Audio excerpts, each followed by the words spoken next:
अस्सलाम वालेकुम नाज़रीन, मैं राजा आतिफ ज़ुल्फ़िकार आपकी खिदमत में हाज़िर। नाज़रीन, पाकिस्तान मुस्लिम लीग नून के इख्तिलाफ़ात की हंडिया बीच चौराहे में फूट गई है। पाकिस्तान मुस्लिम लीग नून के सदर शहबाज शरीफ साहब और नून लीग की ही मरकज़ी नायब सदर मरीम नवाज़ आमने सामने आ गए हैं और जो सीनियर नायब सदर हैं शाहिद खाकान अब्बासी, वो अपनी नायब सदर का साथ दे रहे हैं खुलेआम, और नायब सदर जो हैं वो अपने सीनियर नायब सदर का साथ दे रही हैं। अब ये पार्टी तो है ही, लेकिन इनमें कुछ और भी रिश्ते हैं। अब शहबाज शरीफ साहब चचा हैं और मरीम नवाज शरीफ उनकी चहेती भतीजी हैं। और हुआ ये आपके सामने की सूरत हाल है कि शहबाज शरीफ साहब जब बाहर नहीं जा सके तो उन्होंने यहाँ पे सियासी एक्टिविटी शुरू की। गुज़श्ता रोज़ उन्होंने एक डिनर दिया हुआ था जहाँ पे यकीनन मरीम नवाज शरीफ साहबा मौजूद नहीं थी, और वहाँ पर शहबाज शरीफ साहब ने जो मीडिया से गुफ्तगू की उसमें उन्होंने कहा कि वो पीपल्स पार्टी को चाहते हैं कि वो दोबारा PDM में आए। और उसके बाद जब मरीम नवाज शरीफ साहबा आज जब पेश हुई इस्लामाबाद हाई कोर्ट में अपने केस के सिलसिले में, उसके बाद जो उन्होंने मीडिया से गुफ्तगू की वहाँ पर जो उन्होंने बिल्कुल मुख्तलिफ बातें की। जब शहबाज शरीफ साहब ने वहाँ पर बयान दिया था तो उसके फ़ौरन बाद शाहिद खाकान अब्बासी जो सीनियर नायब सदर हैं और साबिक वज़ीर-ए-आज़म पाकिस्तान के, उन्होंने कहा कि ये मुस्लिम लीग नून का बयानिया नहीं है, जबकि मरीम नवाज शरीफ साहब ने कहा कि बिल्कुल मैं शाहिद खाकान अब्बासी को सपोर्ट करती हूँ। अब यहाँ पे एक बड़ी अजीब व गरीब सूरत हाल बन गई है। बज़ाहिर जो दिखाई दे रहा है वो ये दिखाई दे रहा है कि मुस्लिम लीग नून के सदर शहबाज शरीफ की परवाज़ जो है वो कुछ और है, जबकि मरीम साहबा की परवाज़ जो है वो कुछ और है। अब यहाँ पे वो लोग बड़े खुश दिखाई देते हैं जो मुस्लिम लीग नून के अंदर हमेशा से इख्तिलाफ़ तलाश करने की कोशिश करते रहते हैं, और बज़ाहिर जो चीज़ें हैं वो उनकी उस जज्बे को तस्कीन देने के लिए बड़ा अच्छा मटीरियल है। लेकिन जब से हमने होश संभाला है हम इसी किस्म की बातें सुन रहे हैं।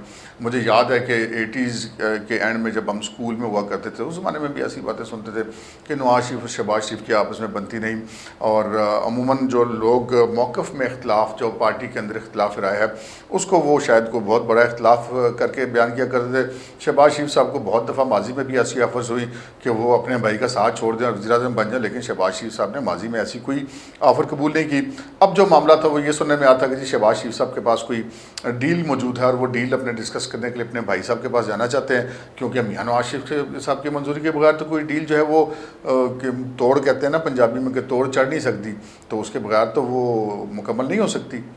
लेकिन उसके बाद हमने देखा कि शहबाज शरीफ साहब ने यहाँ पर अपनी पॉलिटिकल एक्टिविटी शुरू कर दी, चूँकि उनको बाहर जाने से रोक दिया गया था। और ये अब मामला सामने नज़र आ रहे हैं ज़ाहिर कि जी ये हो रहा है वो हो रहा है, मरीम कुछ और बात कर रही हैं, शहबाज शरीफ साहब कुछ और बात करें। अब हमारा काम ये है कि हम आपको बताएं कि जनाब असल में हो क्या रहा है। असल में नाज़रीन हो ये रहा है कि ये जो दोनों फ़रीक़ों का मौक़िफ़ है इनमें कोई इख्तिलाफ़ मौजूद नहीं है। ये मेरी राय है, मुमकिन है मेरी राय गलत हो, लेकिन हमारा जो एक बीइंग जर्नलिस्टिक एक्सपीरियंस है उसके मद्देनज़र मैं ये कह रहा हूँ कि ये नवाज शरीफ साहब एक बहुत बड़े प्लेयर हैं पाकिस्तान की सियासत के, और शायद उनसे ज़्यादा सियासत इस मुल्क में कोई नहीं जानता। 3 दफ़ा जो शख्स वज़ीर-ए-आज़म रहा, जो 2 दफ़ा वज़ीर आला रहा और अपोजिशन लीडर भी रहा, और बहुत सारी जगहों पर उन्होंने काम किया, और पाकिस्तान की सबसे बड़ी सियासी जमात का कायदा वो जमात जो ड्राइंग रूमों की जमात थी। लेकिन नवाज शरीफ ने उस ड्राइंग रूम की जमात को उठाकर अपनी सरबराही में एक बहुत बड़ी पार्टी बना दिया, और आज बिलाशुबा पाकिस्तान की सबसे बड़ी पार्टी पाकिस्तान मुस्लिम लीग नून है। तो ये मुझे जो लगता है वो ये है कि जनाब ये नवाज शरीफ साहब जो हैं ये खिला रहे हैं सबको। शहबाज शरीफ साहब भी उन्हीं के कंट्रोल में हैं और मरीम साहबा भी उन्हीं के कंट्रोल में हैं। यहाँ पे अगर कोई बंदा ये सोचे कि मियां नवाज शरीफ साहब क्या फ़ैसला करेंगे, वो बेटी की साइड लेंगे या भाई की साइड लेंगे, तो कोई ऐसा चक्कर नहीं है जनाब। ये जो कुछ हो रहा है मियां साहब की मर्ज़ी से हो रहा है। शहबाज शरीफ साहब भी जो कुछ एक्ट कर रहे हैं मियां साहब की मर्ज़ी से कर रहे हैं, मरीम साहबा भी जो एक्ट कर रही हैं वो मियां साहब की मर्ज़ी से कर रहे हैं, और ऐसी बीच में कोई कहानी है नहीं। ये एक पॉलिसी है मुस्लिम लीग नून की, गुड कॉप और बैड कॉप की, और मियां साहब हमेशा थोड़ा सा सख्त मौक़िफ़ रखते हैं। शहबाज शरीफ साहब जो हैं वो कहते हैं ना कि वो सुलह सफाई वाली बात करते हैं। तो ये हमेशा से मुस्लिम लीग नून की पॉलिसी रही है। अगर इसको कोई इख्तिलाफ़ समझता है तो वो फिर कोई शख्स अगर बेवकूफ़ रहने पे बज़द है तो उसका हम कुछ कर नहीं सकते। यहाँ एक और बात भी बड़ी इंपॉर्टेंट है। जब मरीम साहब ने बात की इस्लामाबाद हाई कोर्ट के बाद मीडिया के साथों से सवाल किया गया कि जो शहबाज शरीफ साहब का इशाइया था उसमें आप क्यों नहीं थी, तो उन्होंने बताया कि जनाब वो इशाइया उन्होंने बतौर अपोजिशन लीडर पार्लियामेंटेरियंस को दिया था, और मैं चूँकि मेंबर पार्लियामेंट नहीं हूँ तो मैं वहाँ पर नहीं थी, तो इसमें से कोई इख्तिलाफ़ तलाश करने वाली बात नहीं है। ये बात टेक्निकली दुरुस्त थी। लेकिन इस सारी कहानी में मामला ये है कि ये जो पीपल्स पार्टी वाला मामला है जिस पर ये सारा इख्तिलाफ़ पैदा हुआ, शहबाज शरीफ साहब कहते हैं कि जी थी पीपल्स पार्टी को दोबारा PDM में लेना चाहिए, मरीम साहबा कहती नहीं लेना चाहिए, शाहिद खाकान अब्बासी साहब कहते हैं नहीं लेना चाहिए, मियाँ साहब खामोश हैं, दोनों पार्टियों को अपनी अपनी जगह पे गाइड कर रहे हैं। अब ये मामला है कि नाज़रीन, मामला ये है कि मियाँ नवाज शरीफ सियासत करते हैं वक्त से बहुत आगे की, वो बहुत दूर तक सोचते हैं। अब जैसे कि इस वक्त तो प्लान करके बैठे हुए हैं, अब सब लोग हैरान हैं कि जी ये आप जब चाहें पंजाब असम्बली में अदम एतमाद ला सकते हैं, जब चाहें आप कौमी असम्बली में अदम एतमाद ला सकते हैं, तो क्यों नहीं ला रहे?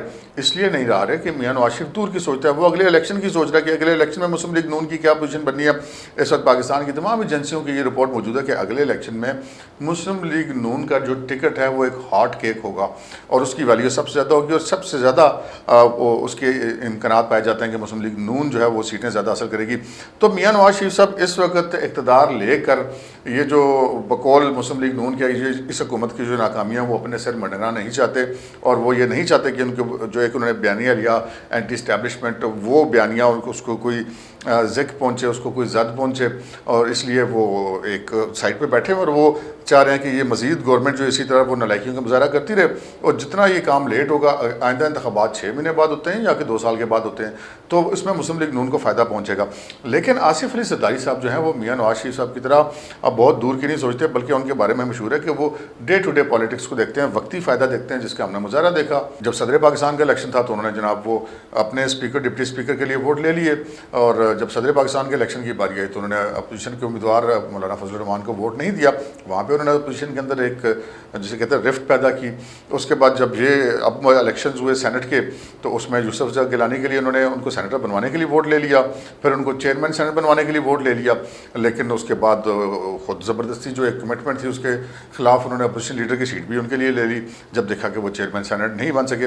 तो वो देखते हैं कि वक्ती फ़ायदा किस तरफ है। और ज़रदारी साहब की तो बारे में एक बात भी मशहूर हुई थी पिछले कुछ अर्से में, वो जब से उनसे सवाल किया कि जी कल तो आपने ये बात कही थी, और ज़रदारी साहब के बारे में तो एक बात भी मशहूर हुई थी पिछले दौर में कि जब उनसे कहा गया कि आपने कल तो फलां बात की थी, आज आप उसकी उलट बात करें, तो ज़रदारी साहब ने मुस्कुरा के कहा रात गई बात गई। तो ज़रदारी साहब बात करते हैं डे टू डे पॉलिटिक्स की। अब यहाँ पे मामला ये है कि जो अगला इलेक्शन है उसका सारा झगड़ा है। इस वक्त मौजूदा हुकूमत की हैसियत एक ऐसे शिकार की है जो कि सामने पड़ा हुआ है, और जो शिकारी हैं वो आपस में इस बात पे झगड़ रहे हैं कि इस शिकार में से मेजर हिस्सा कौन लेगा या इस शिकार को असल में शिकार करेगा कौन। पीपल्स पार्टी को ये नज़र आ गया कि उन्होंने वक्ती तौर पे फ़ायदे तो लिए, लेकिन ये जो आइंदा आने वाले इलेक्शन है उसमें उनको नुकसान हो जाएगा। लिहाजा अब वो घुमा फिरा के PDM से निकलना भी चाह रहे हैं और नहीं भी निकलना चाह रहे। निकल गए हैं लेकिन वो अब ये चाहते हैं कि उनको मनाया जाए कि वापस लाया जाए। लेकिन यहाँ पे मरीम साहब और मौलाना फजलुर रहमान साहब का मौक़िफ़ बड़ा सख्त है कि नहीं, वो पहले माफ़ी मांग लें। शाहिद खाकान अब्बासी ने भी यही बात की कि वो पहले माफ़ी मांग लें तो फिर वो आ जाएँ, नहीं तो कम से कम अपने रवैये पर शर्मिंदगी का इज़हार कर दें। यही बात मौलाना फजलुर रहमान साहब ने शहबाज शरीफ साहब से भी कही। तो अब इस वक्त जो लड़ाई चल रही है वो आइंदा इलेक्शन में जो फ्रूट नज़र आ रहा है उस फ्रूट को खाने की चल रही है। बीच में से कहानी कोई नहीं है। अगर कोई ये सोचता है कि जनाब शहबाज शरीफ में और मरीम में इख्तलाफात हैं और नवाज शरीफ में को फ़ैसला करने पड़ेगा वो कहाँ जाए, तो वो बंदा बस हम क्या कह सकते हैं कि हम को की जन्नत में ही रहता है। आज के प्रोग्राम में इतना ही, इजाज़त दीजिए, अल्लाह हाफ़िज़।